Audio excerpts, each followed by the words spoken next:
Hello students, how are you all? Welcome to Baji Sir Maths YouTube channel. APDSC notification release అయినప్పటి నుంచి ప్రతి ఒక్క video మన ఛానల్లో అప్లోడ్ చేయడం జరిగింది. అంటే నోటిఫికేషన్ రిలీజ్ అయిందని చెప్పేసి ఆ తర్వాత రోస్టర్ ఫామ్ ఎలా ఉంటుంది, పోస్ట్ ప్రిఫరెన్స్ ఎలా ఇవ్వాలి, స్టడీ సర్టిఫికేట్స్ గురించి కానివ్వండి, ప్రతి ఒక్క డౌట్ కూడా ఎక్స్ప్లెయిన్ చేయడం జరిగింది. అండ్ నెక్స్ట్ వచ్చేసి సిలబస్ ఎక్స్ప్లెయిన్ చేసి, టైం టేబుల్ ఎక్స్ప్లెయిన్ చేసి ఇంకా వెంటనే మ్యాథ్స్ క్లాసెస్ చెప్పుకుందామనేసి ఫిక్స్ అయ్యాను. ఈలోపు చాలామంది కమెంట్ చేశారు, సార్ మన ఛానల్ నుంచి గవర్నమెంట్ దృష్టికి వెళ్ళేటట్లుగా కొన్ని సమస్యలు ఉన్నాయి, మా గురించి ఆలోచించి ఒక్క వీడియో చేయండి సార్ గవర్నమెంట్ దృష్టికి వెళ్ళేటట్లుగా అని చెప్పి కొంతమంది రిక్వెస్ట్ చేయడం జరిగింది. ఆ కొంతమంది వెనకాల చాలామంది ఇబ్బంది పడుతున్నారనేది కూడా తెలుస్తుంది. అయితే డిఎస్సి అభ్యర్థులు డిఎస్సి రిలీజ్ అయింది అనే ఆనందం ఒకవైపు ఉంటే, ఆ తర్వాత కొత్త రూల్స్తో చాలామంది ఇబ్బంది పడుతున్నారు. దీంట్లో ఖచ్చితంగా మీరు ఇబ్బంది పడుతున్నట్లయితే ఈ వీడియోని తప్పకుండా షేర్ చేయండి ప్రతి ఒక్కరికి. మీకోసం స్టాండ్ తీసుకొని నేను వీడియో చేస్తున్నాను. తప్పకుండా నేను ఇక్కడ చేస్తున్నందుకు మీరు కూడా ప్రతి ఒక్కరికి షేర్ చేసి ఈ విషయాన్ని విద్యాశాఖ వారికి చేరి ఖచ్చితంగా ఏదన్నా మార్పులు జరిగినా కూడా చాలా వరకు బెటర్ అయ్యే ఛాన్సెస్ అయితే ఉంటాయి. అంటే మెయిన్ ఇబ్బంది పడుతున్న వాళ్ళు బీఎడ్ వాళ్ళు. ఈ బీఎడ్ వాళ్ళు మనకి ఇంతకుముందు 40%తోనే డిఎస్సి రాసుకోవడానికి అవకాశం అయితే ఉండేది. కానీ ఇప్పుడు వచ్చిన ఈ కొత్త రూల్ ఏంటంటే 45 నుంచి 50% ఉన్నవాళ్ళు, అంటే రిజర్వేషన్ క్యాండిడేట్ వాళ్ళకి 45% ఖచ్చితంగా ఉండాలి, ఓసీ వాళ్ళ జనరల్ వాళ్ళకి 50% ఉండాలి అని చెప్పి కొత్త రూల్ అయితే వచ్చింది. అంటే ఈ విషయము బీఎడ్ చేసేటప్పుడు తెలియదు కదా అభ్యర్థులకి. అదేదో ముందే పెట్టుంటే బీఎడ్ చేయకుండా ఉంటాం కదా అని చాలామంది వాపోతున్నారు. అంటే డిగ్రీలో మనకి పర్సంటేజ్ తక్కువ ఉండటం వల్ల బీఎడ్ చేసుకోవడానికి అనుమతి ఇచ్చారు. బీఎడ్ కంప్లీట్ అయిపోయిన తర్వాత టెట్ రాసుకోవడానికి అనుమతి ఇచ్చారు. ఆ తర్వాత డిఎస్సి రాసుకోవడానికి అనుమతి ఎందుకు ఇవ్వరు?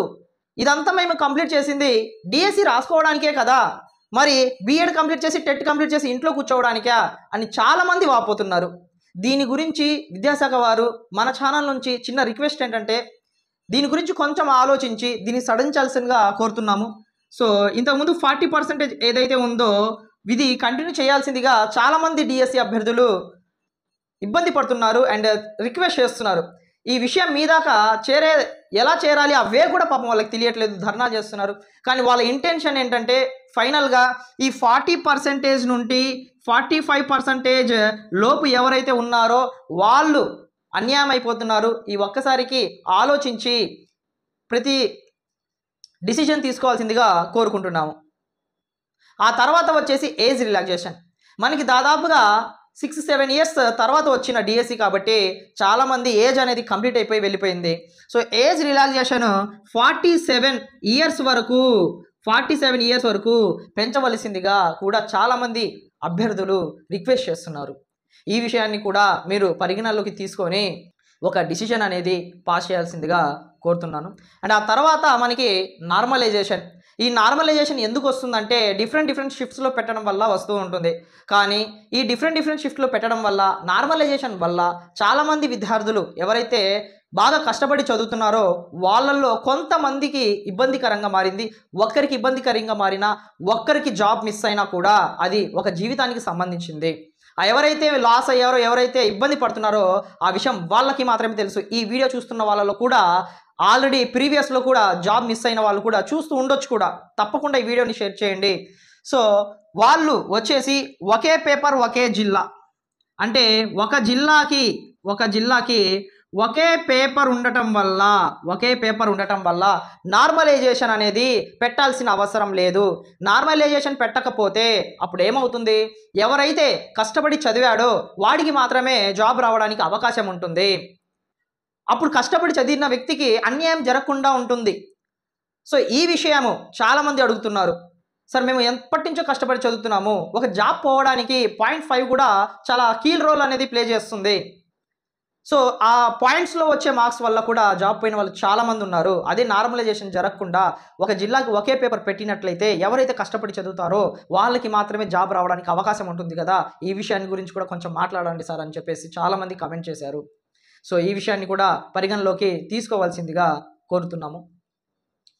అండ్ ఆ తర్వాత వచ్చేసి మనకి 90 డేస్, ఈ 90 రోజుల వాదన అనేది ఎప్పటి నుంచో వస్తున్న వాదన. 90 రోజులు ఎందుకంటే మనకి ఈ 45 రోజులు ఇచ్చిన తర్వాత, ఈ 45 రోజులు ఇచ్చిన తర్వాత ఇప్పటికీ డౌట్స్తో కామెంట్ సెక్షన్ మొత్తం మారి మోగిపోతుందంటే కన్ఫ్యూజన్ ఇంకా ఉంది.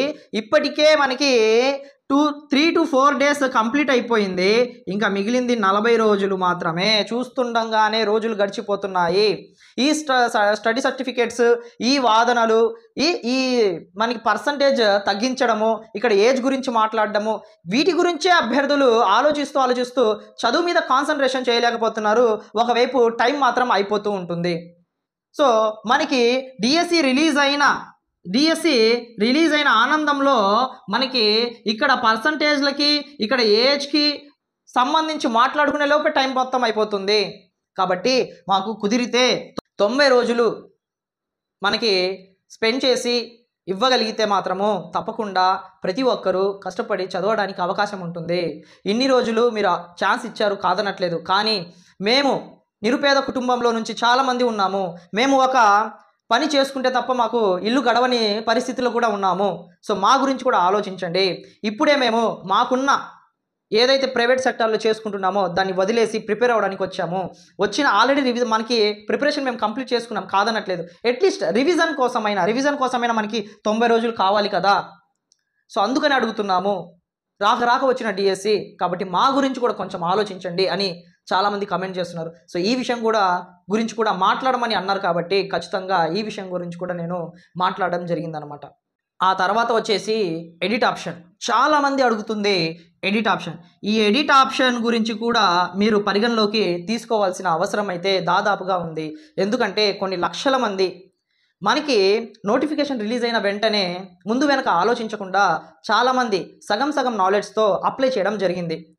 ముమ్మాటికి ఆ అప్లై చేసేటప్పుడు కరెక్ట్గా తెలిస్తేనే అప్లై చేయాలి, కానీ సగం నాలెడ్జ్తో అప్లై చేసి ఈ రోజున సార్ నేను ఆ తప్పు చేశాను, సార్ నేను పేరు తప్పు రాశాను, నాకు స్టడీ సర్టిఫికెట్లు లేవు అని ఎంతోమంది కమెంట్ చేస్తున్నారు. ఒక్కసారి సబ్మిట్ అయితే మాత్రము ఆ తర్వాత కుదరని పని ఏది కూడా.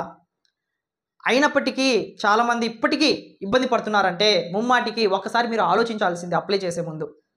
కానీ ఎడిట్ ఆప్షన్ అనేది అడుగుతున్నారు కాబట్టి కుదిరితే విద్యాశాఖ వారు సో ఎడిట్ ఆప్షన్ అనేది ఖచ్చితంగా మీరు ప్రొవైడ్ చేయగలిగితే చాలామంది విద్యార్థులకి మంచి అవకాశాన్ని ఇచ్చినట్లుంటుంది.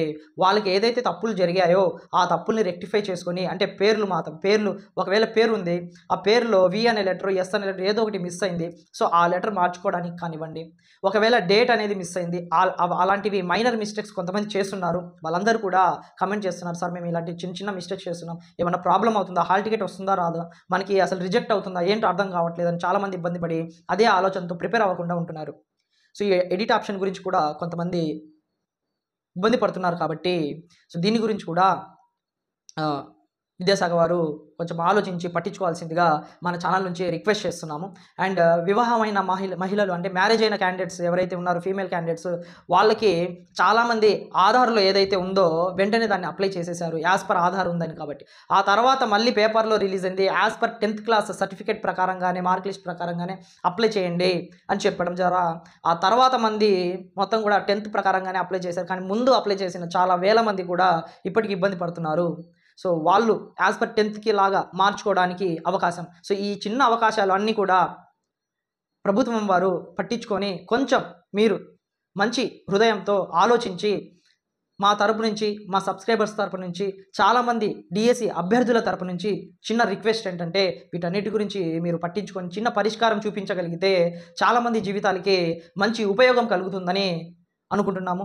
సో ఈ వీడియోని తప్పకుండా మనం మాట్లాడుకున్న విషయాలు ఏదైతే ఉన్నాయో ఈ విషయాలలో ఏ ఒక్కటి మీకు ఇబ్బందికరంగా ఉన్నా కూడా తప్పకుండా ప్రతి ఒక్కరికి షేర్ చేయండి. షేర్ చేస్తేనే అక్కడ దాకా రీచ్ అవుతుంది.